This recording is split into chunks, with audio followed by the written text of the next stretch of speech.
only minister's reply is going on the specific issue, sir. Kerala is the only state where 3 airports already have point of call. 3 airports already have point of call, and this is the 4th airport which is coming for discussion. And there is an option for our Indian aircraft operators to fly from Kannur to any destination. It is all open. Only for the foreign carriers to come to that place, you need the point of call. So there is no complete restriction as such that without point of call you can't travel internationally. You can, the Indian airline operators can travel to these destinations. And we also have to keep in mind, sir, that the point of call is given between the geopolitical relations is also taken into account between these 2 countries.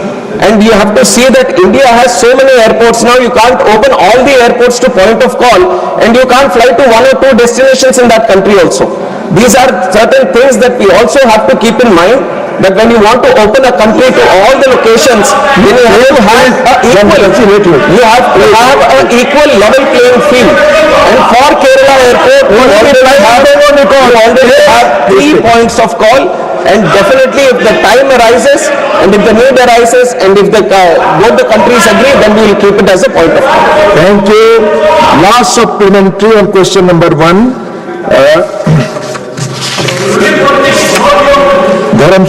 माननीय धर्मशिला गुप्ता जी। आपका आभार आदरणीय उपाध्यक्ष महोदय। गुजरात के सूरत और अहमदाबाद जैसे मुख्य शहरों में हमारे बिहार के लाखों निवासी नौकरी और व्यापार के लिए गुजरात में बसे हुए हैं, जिनमें से अधिकांश का परिवार बिहार में ही रहते हैं। अतः आपके माध्यम से माननीय मंत्री महोदय से निवेदन है कि सीधी हवाई यात्रा की सुविधा और अहमदाबाद के लिए केवल एक ही फ्लाइट है, उसे बढ़ाकर 2 उड़ानें। ये आपका सुझाव है सवाल। Noted, sir. We will forward it to the airlines. Thank you. So now we move to question number 2. माननीय श्री अशोक राव शंकर राव चौहान। माननीय मंत्री जी, question number 2. Yes. First supplementary, माननीय Ashok Rao Shankar Rao Chauhan ji. First supplementary. Honorable Chairman, sir, the incident involving the London-bound Air India flight in Ahmedabad is extremely serious, and it is imperative to determine the exact causes of this incident to ensure passenger safety. What caused the fuel supply to the engines cut off is an issue which still remains unresolved. We all know that the Boeing 787 Dreamliner is an aircraft heavily reliant on electrical and electronic based systems. This is the background of the entire issue. And one may recollect that on January 17, 2019, a Boeing Dreamliner operated by Japan's All Nippon Airways flying from Tokyo, Haneda to Osaka experienced an unexpected engine shutdown after landing, suspected to be caused by a software or computer glitch. In the light of this precedent, has any clarification been sought from Boeing, the engine manufacturer, GE Aerospace, Genex, and Honeywell, which provides avionics, propulsion systems, landing systems, cockpit and cabin electronics, and various components for this aircraft regarding the Ahmedabad incidents? And also, we understand that a number of airlines world over have grounded their Boeing 787 Dreamliner fleets after the Ahmedabad air crash. So I would like to know from the Honorable Minister that is this a malfunction in the aircraft's electrical system? Could the same issue that caused the electrical failure system also have led to the interruption of the fuel supply to the engines? So all these issues come to the fore. And going by the conversation which was recorded in the cockpit voice recorder, the fuel supplies to the engine was cut off. The recorded conversation indicated that neither the captain nor the co-pilot manually cut off the fuel switch. This raises a significant question. So we would like to know from the Honorable Minister that going by the preliminary report which has just been received, what is the cause of this shutdown of both the engines? Was it electrical failure or electronic failure, what are the preliminary findings which would lead to us to know the exact causes of these incidents? Thank you. Chairman sir, the honorable member has asked a very serious and very comprehensive question regarding the incident that has happened in Ahmedabad. Sir, I would like to start by answering that the investigation process, which is according to the international protocol, the norms which were set by International Civil Aviation Organization, where the country, the state of operation should have their investigation body, and we have our own investigation body, which is the Aircraft Accident Investigation Bureau, which got into the investigation process right after the incident with the subject experts into the site, and they have started their process according to the international protocol, and they have involved subject matter experts, all the international necessary people who are supposed to be participating in the investigation, and they have gone through the first set of investigation process, and they have given us the preliminary report. And if you look at the preliminary reports, sir, AIB, as for the first time, so whenever these incidents happen, and if the black box gets damaged, black box is the flight data recorder which has all the necessary information which gets recorded, and whenever there is a slight damage that happens, it was always it came to that point, sir, where we were sending the black box outside to the original equipment manufacturer and getting it decoded from that state of manufacture only. And it was for the first time that as a country India took a stand that the black box which was achieved, even if it was damaged, that the whole decoding process is going to happen in the country, and we have successfully done it in the country also. The AIB has been successful in decoding the entire data which was available, even if the black was from the outer side, if it was looking damaged also. And once the AIB has achieved decoded the data, which was achieved from two different things. One was the flight data recorder, which has the data numbers, and also the cockpit voice recorder, which has the audio this thing. So all these things, taking out the facts, the investigation process runs on three principles, which is to find out what happened, how it happened, and why it happened. And preliminary report, it is called the preliminary report because it can't address all the things and all the questions that we have right now. And what we have done, what the AIB has done in fact through the preliminary report is to kind of address what happened. Based on the facts it found out in the CVR, based on the facts it found out from the FDR, and only the facts that it was able to determine was mentioned in the preliminary report.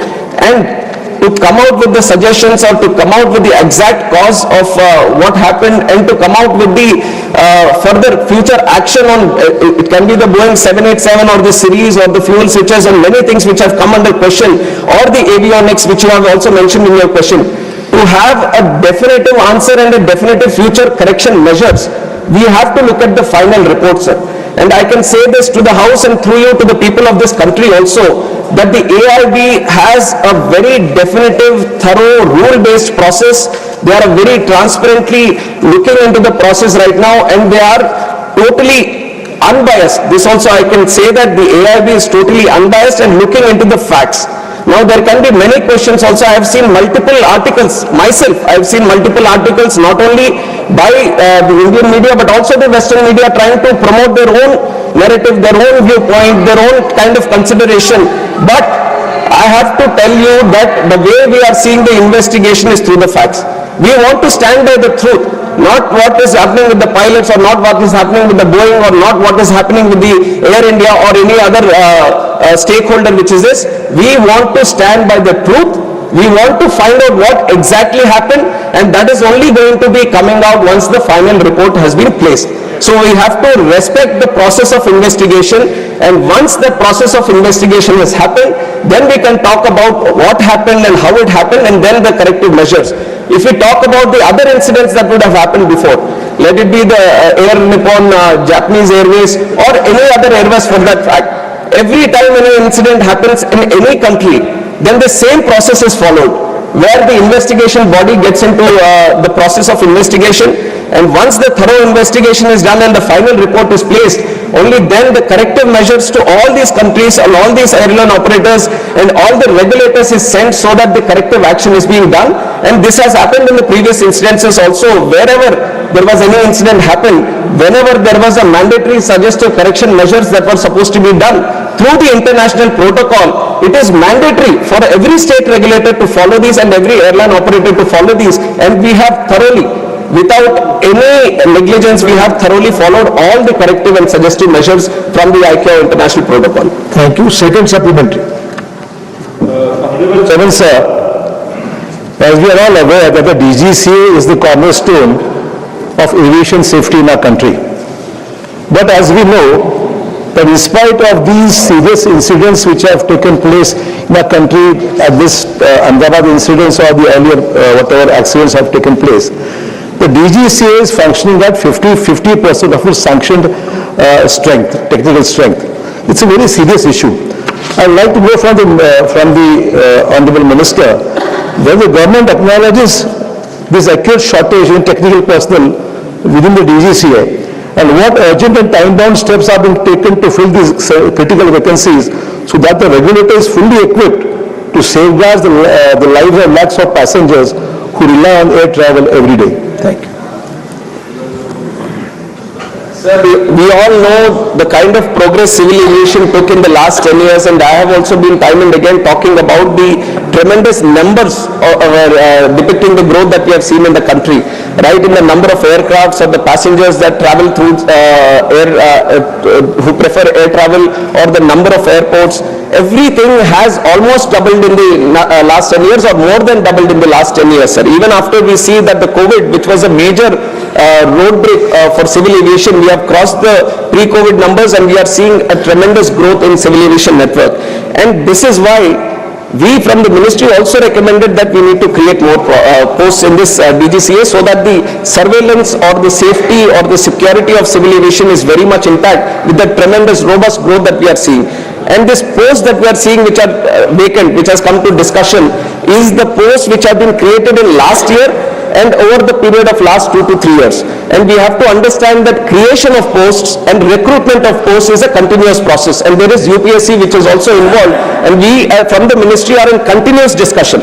And last year itself we have recruited 103 posts, which in the history of DGCA was the highest number of posts which was recruited. And this year we are planning to recruit 190, where UPSC also has come forward, and by October, end of October, we are going to recruit 190 posts for this DGCA. And the other thing, which is more practical that I want to tell the House, is that these are very niche and technical posts. It's not like we have a huge pool. This is a limited pool of subject matter experts, let it be the engineers or the pilots or medical experts, aviation related experts. This is a very specific pool of people that we are trying to pick up from. And it is a very tough process of picking up the right people, because these are going to be the regulators, these are going to be the inspectors, these are going to take care of the safety. So the recruitment process is also a very rigorous process, and we are doing we have taken notice of this thing also, and it has been continuing process, and we are putting more pressure so that the timelines for the recruitment also come down, and very soon we are in the process of achieving 90% of these vacancies also to be recruited. Thank you. Third supplementary, Manisri R. Girirajan. Thank you, sir. I would like to know from the Honorable Minister whether the government has formed any high-level committee and formulated any new norms and procedures to be adopted and complied during the safety audits and the routine inspections of each and every flight before the takeoff, and to provide special refresher training to ensure the physical, mental and emotional stability of the pilots are stable and fit to fly after they complete the 1,000 hours of flight. Thank you, sir. Thank you. Sir, like I said, after the incident itself, one aircraft investigation bureau, they are running the investigative process into finding out how and why the incident happened. And on the other side, overlooking in a holistic approach on the safety measures and what can be done further. Because not only within the country, we are also trying to study other countries across the world where there might be better safety measures in their own countries. So we have also formed a high-level committee under the chairmanship of Home Secretary, and all important people from the aviation are also participating in it, and they are calling people from multiple sectors who are necessary to give more suggestions regarding this, and it is an ongoing process, sir. It was formed right after the incident, and it has got a timeline of 3 months so that they can have multiple meetings within this, and the question which has been put up by the honorable member is also discussed within that committee, and we are all hoping that they come up with some good measures. We already have very robust safety mechanism in the country. We all have to be aware of this process, that it is not that something extravagant or something outside the box is required for the country. We have a very good safety mechanism. Today, if you look at the numbers, today domestically there are 2,909 departures that are happening in the country. 2,909, and internationally if you look 624. So overall the number of departures that are happening every day from the country is 3,500, and around 5 lakh passengers are traveling every day by air. Even today, these are numbers that I have taken from today. So 5 lakh passengers are traveling safely every day. 3,500 flights are taking off every day from the country. So we have a very good process, but we are not stopping there. We want things to be brought down to zero in terms of incidents or anything. That is the process that we have. That is the integrity that we have, and that is the target that we have. So we are being more open now to the suggestions that are coming into our side, and we are looking at the international process also, and some of the countries where they feel, because ICAO, which is the International Civil Aviation Organization, always has a third eye on all the countries which are running operations, which are having these civil aviation networks, because civil aviation is not a thing where it is just within the country. It is not limited within the country. There are airlines from our country which are registered in India going into other countries and picking up and traveling passengers of other countries also. And likewise other countries, airlines are coming into our country and they are picking up our passengers. So this is a global thing, and all the countries which are having these civil aviation departments or ministries or sectors, they all have to comply with the Civil Aviation Organization, International Civil Aviation Organization protocols. And we have been very committed to maintain those protocols. And we have a very effective score of 85 in the International Civil Aviation Organization safety score. And there are other countries, and you have to imagine the numbers that India has. We have more than 160 airports in the country. And I have given you the number of passengers that are traveling every day. In other countries, you might say that New Zealand or UAE or this thing, how many airports they have? 1, 2, 3? And we are operating at such a vast scale. And that is not like an excuse I am putting, but that is the kind of growth that we have seen in the country, and the kind of growth we are trying to maintain by also having a 100% safe and secure civil aviation network. Dr. Fawzia Khan.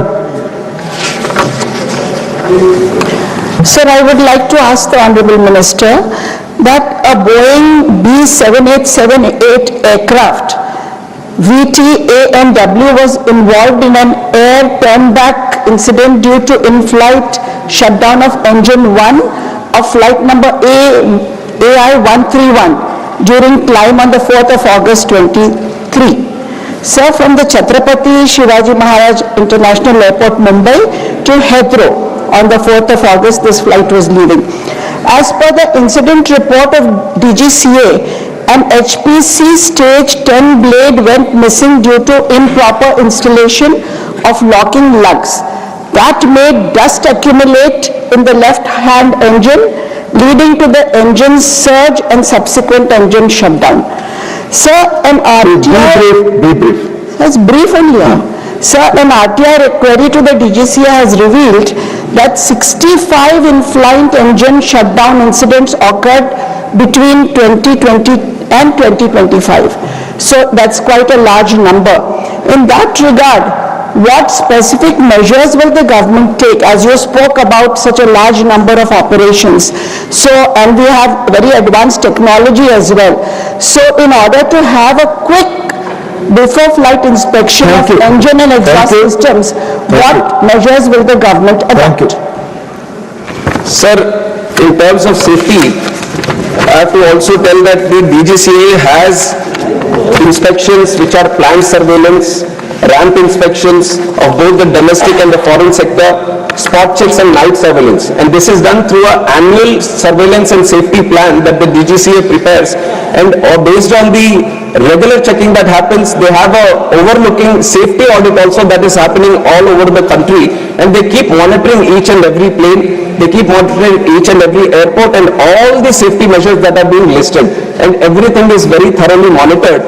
And whenever these kind of incidents happen, let us say there is an in-flight, some engine malfunction that has happened, and these, you have pointed out to one specific aircraft where there seems to be one specific issue, but there are multiple kinds of issues that can happen. Some might be due to the weather, or some might be due to bird hits that happen. So there are multiple unpredictable and weather related issues also that are there. Everything is properly taken into account, but for that, to ensure that the operations are still safe, even if it is mid-flight journey or on the ground, any incident that is happening, there is a thorough protocol, and it is not that we have invented the protocol or we have invented the safety process.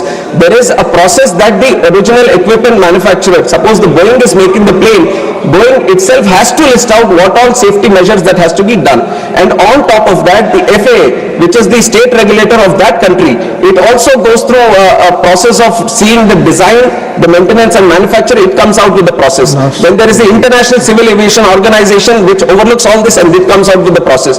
And once the plane is coming back to our country, our state regulator, which is the DGCA, it goes through all these processes, and if mandatory, adds some more processes from its side, so that every single flight before it takes off goes through a specific maintenance based on the line maintenance, base maintenance, engine maintenance. Everything is properly checked from the pilot also. Before taking off, pilot also on ground, he goes around the aircraft and checks all the things. Aircraft maintenance engineer also does another checking. After robust checking and properly jotting down what is happening with the aircraft, only then looking at the rules and procedures, if the aircraft is good for taking off at the time, only then it is supposed to be taken off. So all the processes are thoroughly listed, and we, on behalf of the ministry and from the regulator DGCA, we ensure that there is no negligence and there is no incompetence on any of the processes, and everything is very thoroughly monitored. And if anything occurs also, and if there is anything which occurs due to negligence, then we take serious action on both the operator and any necessary person, and we impose penalties, suspensions. All the process of enforcement is also duly listed. Thank you. Last supplementary on this question, Mani Satnam Singh Sandhu. Sir, मेरा सवाल इस हादसे में मारे गए unlucky लोगों के लिए है। जो लोग इस हादसे में मारे गए हैं, उनकी जान की भरपाई तो नहीं हो सकती, लेकिन फिर भी जो बेस्ट पॉसिबल फैमिली के लिए हो सकता है वो होता है। इस हादसे में मारे गए पैसेंजर्स के लिए तो कॉम्पनसेशन लॉस की गई है, लेकिन इसमें मेडिकल छात्र भी मारे गए। एक मेडिकल कॉलेज के स्टूडेंट्स जो अपने हॉस्टल में खाना खा रहे थे, मेरा सवाल उनको लेकर है कि उनके लिए कॉम्पनसेशन हुई है, और क्या उनकी फैमिली जो ट्रॉमा में है उनको कोई साइकोलॉजिकल हेल्प देने की कोशिश की गई है? धन्यवाद। Thank you. Sir, first of all, I'd like to, through this house, also offer my condolences to the families of both the passengers of who are traveling in the plane, the crew and the passengers, and also the students, the families of both the students also. And this has been our idea right from the time the incident took place, that we are not going to differentiate between the victims, saying that these are the people who have traveled in the plane and these are the other ones who have got affected or succumbed to outside injuries outside the plane. And all the support that is being extended to the victims of the families inside the plane, the same assistance is being extended to all the families of the people, students who have died outside also, sir. And the compensation also equally, they have also been taken into account, and they are being provided the compensation and the necessary support for the future also.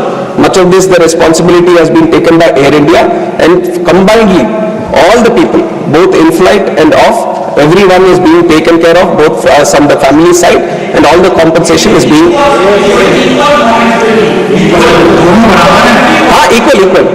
equal. And this, not only in terms of compensation definitely equal, but in terms of assistance also that we are trying to provide from the government side, there is no difference. We are keeping, both are being taken into account in the same process. Question number 3, Srimati Rekha Sarma ji.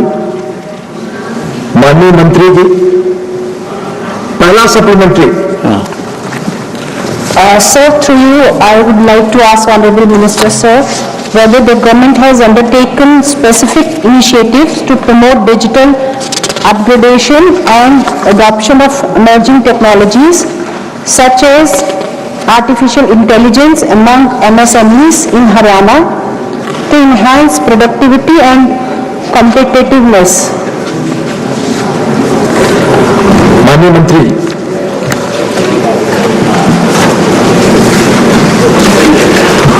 सभापति महोदय,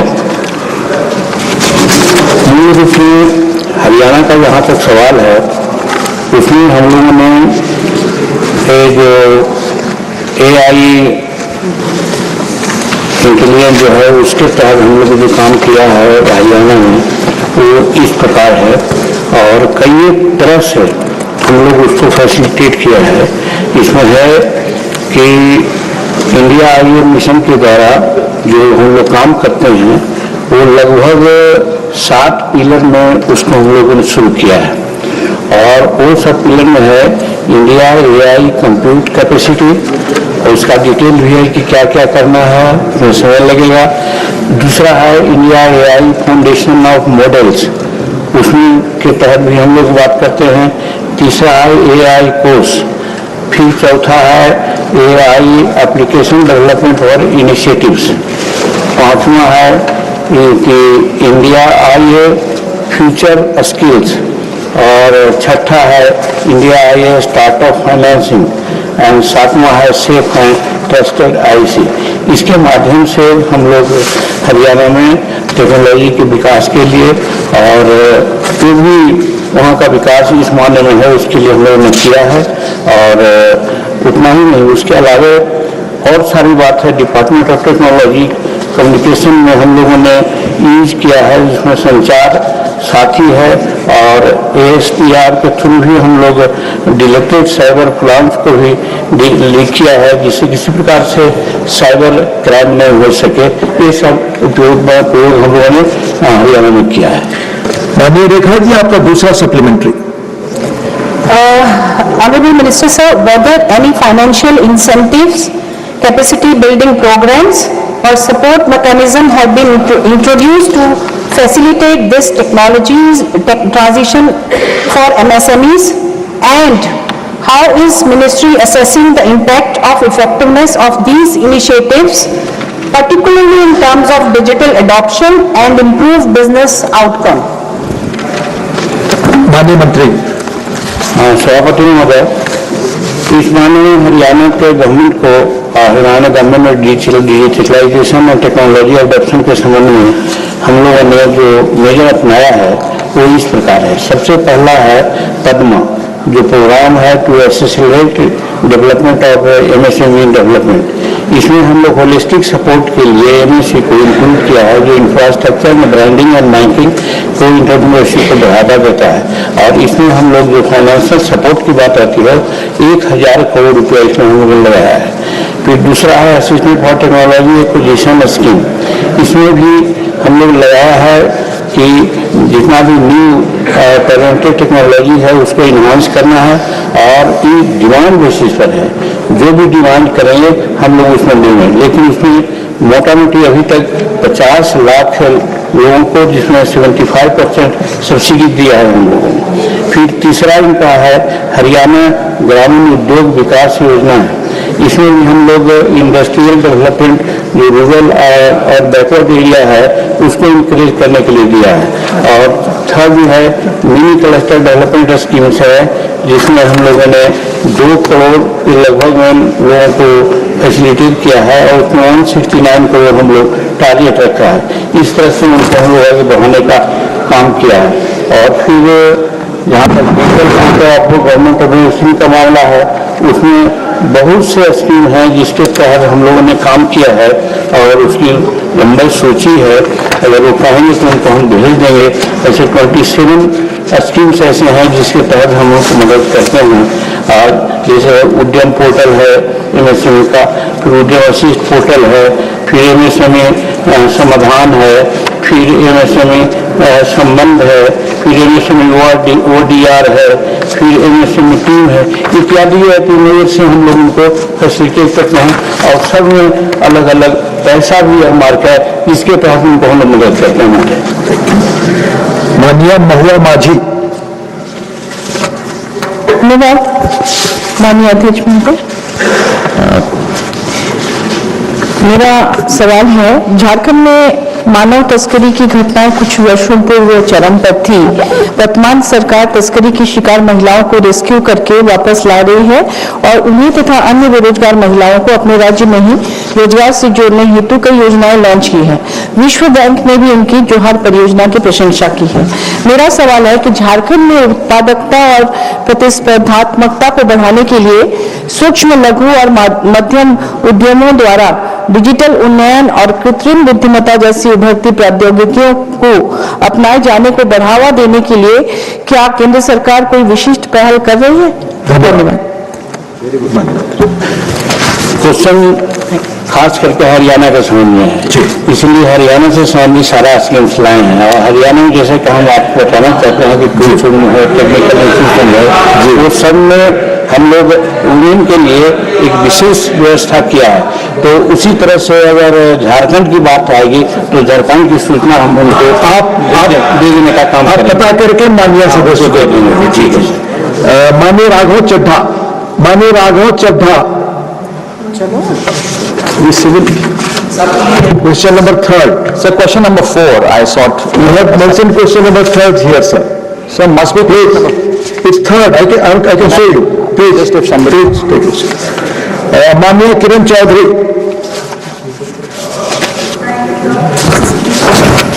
I would like to ask the Honorable Minister that has the government collaborated with any institutions or industrial bodies in Haryana such as NIFTM Kundli or MSME D Karnal to facilitate digital skill training for small enterprises, and also if there is any plan to set up a dedicated technology facilitation center or center of excellence for digital MSMEs in Haryana.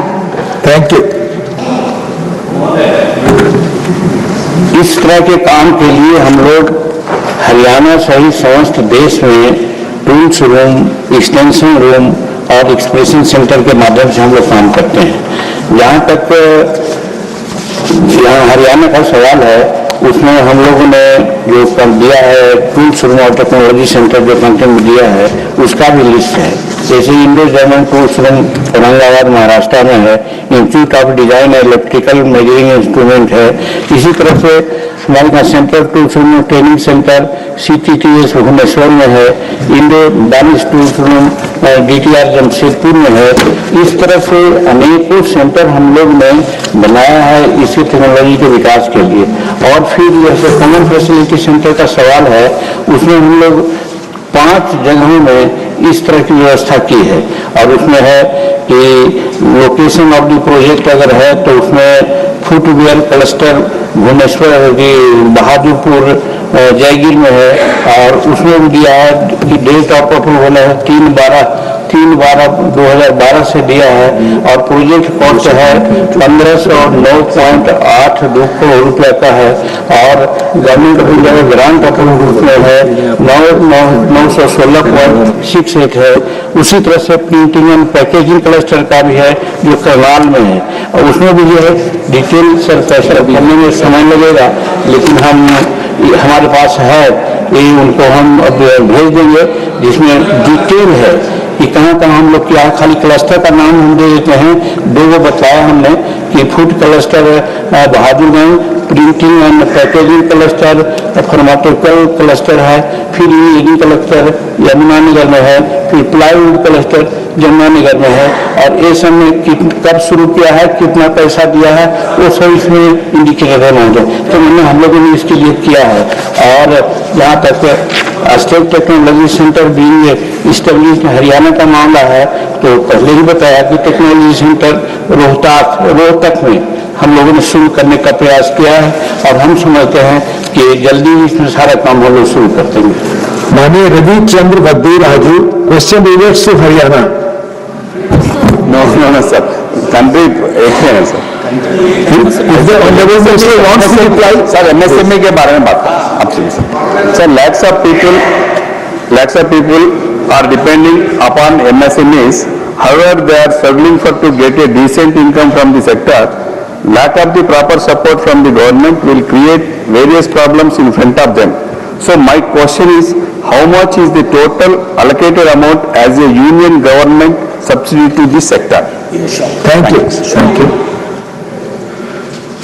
महोदय, MSME का 3 अंग है एक तरह से, उसमें सूक्ष्म, लघु और मध्यम उद्योग के माध्यम से काम करते हैं। विशेषकर हमने सूक्ष्म और मध्यम उद्योग को लिया है, और मध्यम उद्योग और सूक्ष्म उद्योग में 2 तरह से हम लोग काम करते हैं। एक तो उसको पोर्टल दिए बनाया है, उस पोर्टल में एक उद्यम पोर्टल है और उद्यम असिस्ट पोर्टल है। जहाँ तक इसको आगे पैसा देने की बात है, इसमें हम बताना चाहते हैं कि उद्यम में और उद्यम रसीद लेकर के दोनों में हम लोग 28 करोड़ समथिंग लोगों को हम लोग अभी तक रोजगार दिया है। और रजिस्ट्रेशन का जहाँ तक सवाल है 6 करोड़ समथिंग है। कहने का मतलब हम यहाँ कहना चाहते हैं कि प्रधानमंत्री के बारे में लोग प्राय कहते हैं कि प्रधानमंत्री जी सिर्फ बात बोलते हैं। मैं आपको बताना चाहता हूँ इस गेस्ट हाउस को कि हमारे MSME के माध्यम से ही आज 28 करोड़ और 6 करोड़ 34 करोड़ लोगों को हम 2016 से आज तक के हम लोगों ने रोजगार देने का काम किया है। ये मन की बात है। और इसमें जहाँ तक पैसा इनकम सवाल है, हम लोग जैसे PM विश्वकर्मा योजना के माध्यम से भी हम लोग छोटे छोटे उद्योगों को, जिसमें वो चमड़ा का काम करते हैं, ये सेलिंग का काम करते हैं, जिनको कोई आज तक नहीं देखा है, हमारे प्राइम मिनिस्टर नरेंद्र मोदी जी ने उसके लिए भी PM विश्वकर्मा योजना के माध्यम से काम किया है और उसमें सर्टेन राशि भी अलॉट किया है।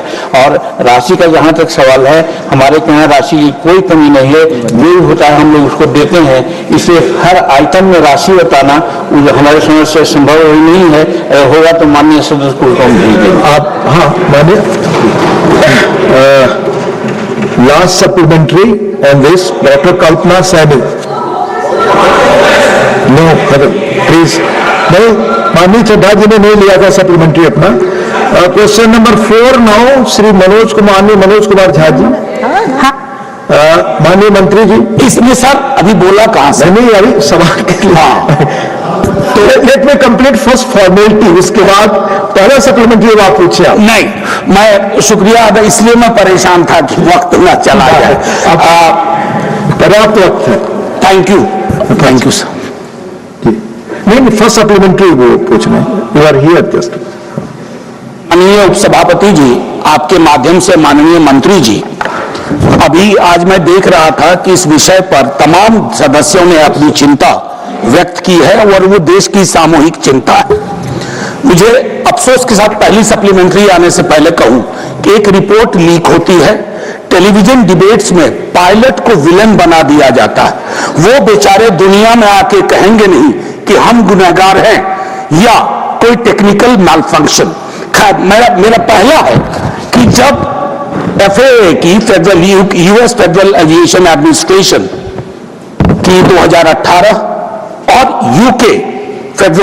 यूके की सिविल एविएशन अथॉरिटी ने ये सारे एडवाइजरी पहले जारी की थे फ्यूल सिस्टम के लिए। अभी हाल में आपने खास करके बोइंग 737 और 787 एयरक्राफ्ट के लिए मैंडेटरी किया है कि आप उसकी ऑडिट करिए, उसकी सेफ्टी सिक्योरिटी मैकेनिज्म को चेक कीजिए। My question is, you have this input in 2018, since 2018, in 2024, why does it take a crash of this nature to do what should have been done in a routine way? Thank you. Sir, your question also has the answer. In a routine way, all these checks are already done. When there is a directive that is issued, then there is a special check that is done. But in terms of all the equipment that is there, according to the protocol that is listed, all the checks are thoroughly done. It is not that only when they say that this has to be checked, there is a special check that is done. All the fuel switches, all the cockpit, all the tires, everything get checked very robustly, very regularly. That is why we have a very tough this process. But taking an advance like you said, we wanted to be more thorough. All checking has been duly happening from that time. And what you have mentioned, what the FAA has done also, there are two types of directives. That is, one is the AD, which is the Airworthiness Directive, which is a mandatory, that all the other state regulators, they all follow. But what you have mentioned right now is a special airworthiness information bulletin, which is not a mandatory thing. Like you said, if necessary, then the state regulator can do it. But at that point of time, the regulator also took a call that this is not a mandatory thing, and we, on our process of ensuring safety, we have a very good, robust process. So there is not a special check that is required because it was not a mandatory thing that was advised. But after the report has come, we have taken that also into cognizance to ensure that there is further, because like you said, these reports that have come. But I can show you 150 reports where every possible angle that the report can be, everything is already listed. तो कोई भी अगर report आ जाता था तो आप बोल सकते थे कि ये तो पहले ही आ चुका है. So they have written every possible angle, right from the Western media to everyone. So that you can't just point out to one, say that this has been leaked. Because all the reports, I have 10 different angles which are written, which are now not coming out, not being discussed, because they are not touching this topic. But had it touched another topic, another report would have come ki isne already ye likha hai. So this has been right because of the interest that has been there. This has been going on right from day one itself, multiple theories, multiple angles, multiple stories.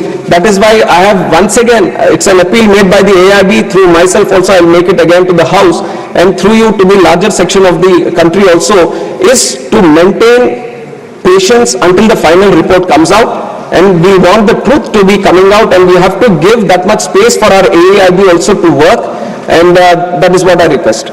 Second supplementary, Manesh Haji. शुक्रिया उप सभापति जी.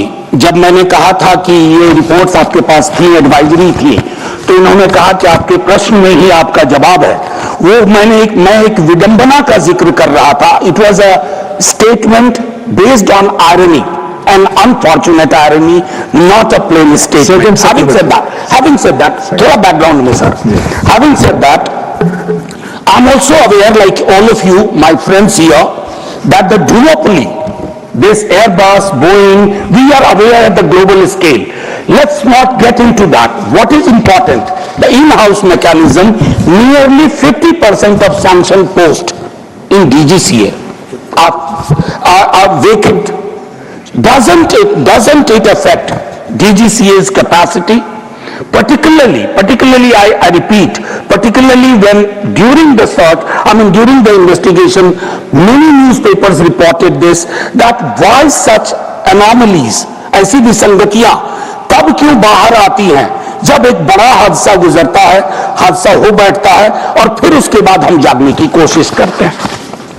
Vacancies and sanctions. Sir, like I said, the vacancies have been created because it was a request from the ministry. Now with the growth that we have seen in civil aviation, we wanted more people within the DGCA.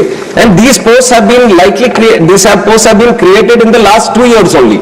And the process, right, it's not that when you say that why are they vacant, it is not that we have stopped from recruiting. Right from the day they were created, we have started the process. It is a continuous process. It has to go through various cycles of recruitment also. And the only thing that I wanted to mention so that everyone knows a little bit about what is happening in this recruitment is that this is a very specific pool of people that we are trying to recruit. It is not that we have extensive pool of people. These are subject matter experts, especially in aviation. We are trying to pick up senior people that we are trying to pick up and who have a demand internationally and in other wings also. And we have a lot of people coming in from Air Force, and they have their own preferences also. So there is a limited pool that we are trying to work with, and we have done every single, in fact we have put in more effort to do this. That is why I have also mentioned that in the last year 103 posts which have been recruited was the highest ever, because we wanted to speed up the process. We wanted to ensure that DGCA, the posts that are created, is well equipped and it is full of people that have to be recruited and no vacancies. It is an ongoing process. This year we are committed to take in 190 more, and also in the future all the posts are being worked out in such a way that no vacancies, the situation of no vacancies does not arise. First supplementary, Mani Sanjay Singh, not present. Mani Singh Raghav Chadha. Thank you so much, sir. Sir, India's civil aviation sector is booming, no doubt. but it appears that the regulator, the DGCA, which is the backbone of the sector, is cracking up under pressure. I say this because it is understaffed, it is underfunded and it lacks autonomy. Sir, parliamentary standing committee की report बताती है कि वर्ष 2024 में technical post में overall vacancies की बात नहीं कर रहा है, डीजीसीए के अंदर टेक्निकल पोस्ट में 55% की वैकेंसी है। टेक्निकल पोस्ट का काम क्या होता है sir? Air safety inspection, passenger safety, pilot licensing, aircraft maintenance और एयर वर्दीनेस। सर ये शॉर्टेज नहीं, ये क्राइसिस है और मुझे लगता है सर थैंक यू सर सवाल पे आ रहा हूं that there is no margin of error in the skies. तो मेरा माननीय मंत्री जी से सर आपके माध्यम से सवाल है कि हम एक डीजीसीए को सेबी जो एक फाइनेंशियल मार्केट का इंडिपेंडेंट रेगुलेटर है और ट्राई जो टेलीकॉम सेक्टर का एक इंडिपेंडेंट रेगुलेटर है, ऐसा ही एक ऑटोनॉमस स्टैट्यूटरी बॉडी में क्यों नहीं तब्दील करते? और दूसरा please thank you Sir, I have to place on record that the DGCA is not under any kind of pressure. It is operating with utmost seriousness, professionalism and all the requirements that are there that actually strengthens it according to the International Civil Aviation Protocol. At this moment that you are seeing, I have already explained it in a couple of questions also, the situation is that the posts were just recently created. And like you said, when it comes to the technical posts, you need that right technical capabilities people only to be sitting in those posts. And when you look at that kind of experience, that kind of situation, then obviously the pool which is limited makes it much more difficult to engage these people. And these are people who are having to regulate the safety, which is of the prime most importance. The whole fundamental pillar for the growth of our civil aviation sector has been the safety and security of the people and the operations. So keeping that intact, the process itself has so much technical this thing that it gets little difficult, but we have been trying with the UPSC and other people also to engage the right people so that the timelines which takes for it to engage these people gets reduced. And honorable member has also talked about the budget. We have seen in the last 1 year also that 10% increase in the budget is there, and accordingly whenever required definitely your suggestions have been noted, and whatever best can be done to assist DGCA to be more powerful and more engaging in terms of ensuring the safety, we will be doing it from our side. माननीय Priyanka ji. Thank you so much, Honorable Chairman, sir. Sir, there comes a moment in time when we keep our politics aside, and this particular air crash gave us that moment for even civil aviation to understand the challenges and the loopholes that exist. So my question is very specific, which I've written to the Honorable Minister about, that he told us to be patient with the final report. We were absolutely patient with the interim report too. But why is it that the report was released to the Indian people at 2 a.m. in the morning and there was no briefing done with regards to the AAIB report? So just one question related to the same thing. Pilots have raised the concern that there is no aviation expert who is sitting on that AAIB panel. Why is that so? If Honorable Minister could address that, I'd be grateful. Thank you. Thank you so much. Sir, I'll address the second part first, where it says that no aviation experts have been there. It is not true. There are two subject matter experts in terms of pilots who have been engaged within the investigation team, and likewise other engineers and all from the industry also have been engaged, and the International Civil Aviation Organization observer also from the UN, where a lot of articles were there that he was rejected and all. So baseless articles have come up at the time, but everyone who was supposed to be in the investigation team, they have all been there. In fact, pilots have also been there, so that addresses the second part. And also regarding the report releasing, it was entirely up to the AIB. It was up to the AIB to finish the report and to release the report. And it's not that when they finished then they uploaded it. It is according to this thing. I don't think there was very specific reason of why it has been released in the night or in the morning. It was the report which was supposed to be released, and it was released at that time. Dr. John Britas. Specific shortage of time. So after the Kozhikode air crash, the Aircraft Accident Investigation Bureau, AIB, has set up a flight data recorder and cockpit voice recorder lab, incurring a cost of 879 lakhs. Is it a fact that the investigation, even after that, the investigation is being conducted by AIB lab or has the Indian government sought any assistance from a foreign country? Thank you, Manya Mantri. Sir, I have mentioned in the answer of the first question that this is the first time the FDR, the CVR has been decoded in the country, and how we have done it and why we are saying that we have done it is exactly because we have started the lab which could be able to do it here in India itself. And the money which was there has been put in to establish this lab. It's now, because of the lab itself, we were able to do it in the country. the House stands in-house. The House stands adjourned to meet at 2 p.m. Lunch.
Democracy is never of a kind where the same party will ever come to power. We have seen in our lifetime the change takes place at the state level, at panchayat level, at municipal level. That's a democratic process. But one thing is for sure, there has to be continuity of development, continuity of our civilizational ethos, and that comes only from one aspect. We must respect democratic culture. India is perhaps the only country in the world that has structured democracy at all levels. Constitutionally structured, understand my word. Before 30 years, we had constitutional democracy only in the state legislature and parliament. But now we have constitutional democracy at the village level, at Panchayat Samiti level, at district level, by State Election Commission, which is as powerful and a constitutional body like Central Election Commission.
Shri Adinathaya Namaha.